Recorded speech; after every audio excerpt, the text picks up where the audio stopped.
আসসালামু আলাইকুম রহমতুল্লাহি ওবারাকাতু। সবাই কেমন আছেন? চলে আসলাম নতুন অন্যরকম একটি ভিডিও নিয়ে আপনাদের মাঝে শেয়ার করার জন্য। তো আজকে হচ্ছে থাম্বনেল দেখে বুঝতেই পারছেন আমরা ঘুরতে যাব। তো ঘুরতে যাওয়ার জন্য এখানে সব কিছু রেডি করে নিয়েছি, ওর শার্ট, কোট, প্যান্ট আর আমার বোরখা। আমি এই পিকনিকে যাব বলে নতুন একটা বোরখা কিনে নিয়ে এসেছি। তো বোরকাটা কেমন হয়েছে অবশ্যই কিন্তু কমেন্টস করে জানাবেন।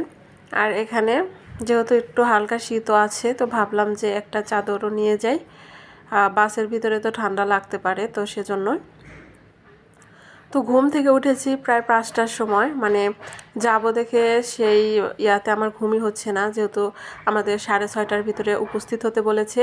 তো সেজন্য আমি তাড়াতাড়ি জলদি করে ঘুম থেকে উঠে গেছি। 5টার সময় উঠে যে তারপরে নামাজ পড়ে তারপরে এই তো রেডি হওয়ার প্রস্তুতি নিচ্ছিলাম। তো যাই হোক, এখন আমরা অবশেষে চলে এসেছি। তো এখন বাসে উঠেছি। তো কার জন্য না দেরি করছে, মানে বাসে উঠলেই এরকম হয়, মানে কোথায় যাওয়ার হলে, যেমন বিয়ে শাদিতে বা কোনো কিছুতে যাওয়ার হলে দেখা যায় যে একজন না একজন মিস করবে।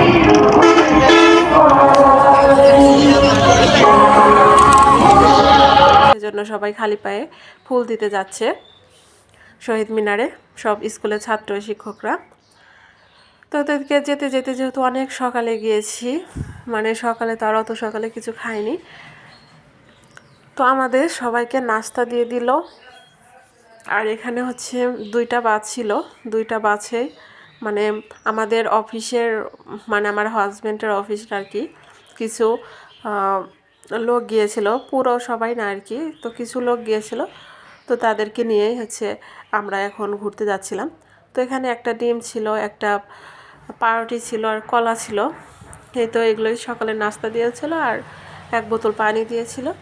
তো এটা দিয়ে আমার প্রচুর ক্ষুধা লেগেছে, যেহেতু অনেক সকালে উঠেছি, কিছু খাইনি। তো এগুলো খেয়ে এখন একটু ভালো লাগছে। তো যাই হোক, এখন রংপুরে যে গিয়েছে সে বুঝতে পারবে যে রংপুরে আসলে বিখ্যাত, মানে রংপুর কিসের জন্য বিখ্যাত আর কি।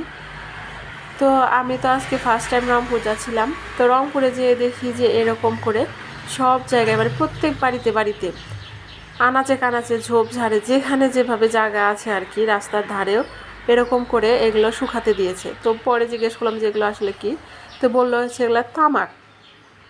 তো আমি দেখে তো খুবই এক্সাইটেড, মানে কখনো দেখিনি আর কি। আর রংপুরে যেভাবে চাষ আমি তাও জানি না।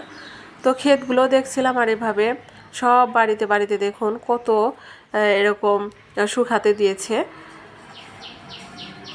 তো যাই হোক, এগুলো দেখতে দেখতে অবশেষে চলে আসলাম সেই ভিন্ন জগৎ। তো 3-4 ঘন্টা জার্নি করার পরে ভিন্ন জগতে আসলাম। তো আমাদের বাস ঢুকতে দিচ্ছে না, মানে এখন টিকিট কাটতে গেছে আর কি। তো টিকিট কেটে আমরা বাস নিয়েই ভিতরে ঢুকে গিয়েছিলাম।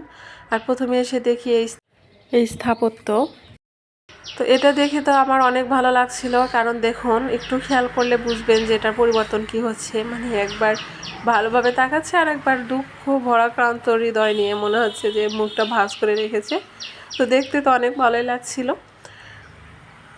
তো এখানে সবাই ভিডিও করছিল, ছবি তুলছিল, তা আমি আসলে ছবি উঠাতে পারলাম না, কারণ অনেকে আছে, অনেক ভিড় আছে, একজনের ছবিতে আর একজন চলে যাচ্ছে, তো সেজন্যই আর ওখানে মানে ছবি ওঠা হলো না। তো এখন আমরা সামনের দিকে এগোচ্ছি, দেখা যাক সামনে আরও কি কি পাই। আসলে এত ঘন্টা মানে জার্নি করে এসে ঘোরা আমার পক্ষে খুবই কষ্টদায়ক হয়ে যাচ্ছিল। 4 ঘন্টা জার্নি করে এসে তারপরে এরকম ঘুরবো, মানে সে এনার্জি আর আমার শরীরে কাজ করছিল না, মানে একটু করে ঘুরছি আর একটু করে বসে বিশ্রাম নিচ্ছি, মানে এই অবস্থা। তো যাই হোক, আবার দেখা যায় যে গরমের ভিতরে কিন্তু ঘোরাই যায় না। তো এখন তো মোটামুটি প্রায় গরম পড়েই গেছে। তো যেয়ে দেখি এত গরম, কি করব, চাদর নিয়ে এসেও ঠিক হলো না, মানে তারপরে খুলে আমি ব্যাগের ভিতরে রেখে দিলাম, মানে খুব গরম ছিল এখানে আর কি। আর এত মানুষের ভিড়, মানে কি বলবো, আসলে আজকে হচ্ছে 21শে ফেব্রুয়ারি শুক্রবার দিনটি, তো সেজন্যই হয়তো বা এত ভিড় ছিল, সবার ছুটি ছিল। তো ঘুরতে ঘুরতে আমার এত ক্ষুধা লেগেছিল, মানে ঠান্ডা খেতে ইচ্ছে করছিল, তো আমরা আইসক্রিম খেলাম, আবার স্প্রিট খেলাম। তো এগুলো খেয়ে খেয়েই মানে একটু করে খাচ্ছি আর ঘুরছি।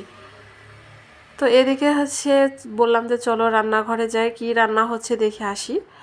তো এখানে বাবুর্চি আনা হয়েছে, বাবুর্চি রান্নাবান্না করবে। এখানে হচ্ছে তেল, কলিজা এগুলো কেটে নিচ্ছিল, বুটের ডাউল দিয়ে রান্না করবে। আর বাবুচি এখানে রান্না করছে, এই বাবুচি হচ্ছে কেটে বেছে দিচ্ছে। তো এখানেও চুলা প্রতি নাকি 200 টাকা করে নেয়, কি বলবো। তো আমাদের 2টা চুলা নেওয়া হয়েছিল। তো আঙ্কেল রান্না করছিল, আমি একটু তাই ভিডিও করছিলাম আর কি। তো এখানে আবার কয়েকজন তরুণী নাচ করছিল, সেটাও একটু ভিডিও করে নিলাম। তো তাদেরও মানে এগুলো ভিডিও করে নাকি ছাড়বে। তো যাই হোক, তাদের নাকি প্রফেশনাল ইউটিউব চ্যানেল আছে, সেখানে ছেড়ে দেবে। ওই তো রান্না করছে, এখানে গরুর মাংস রান্না করতেছে।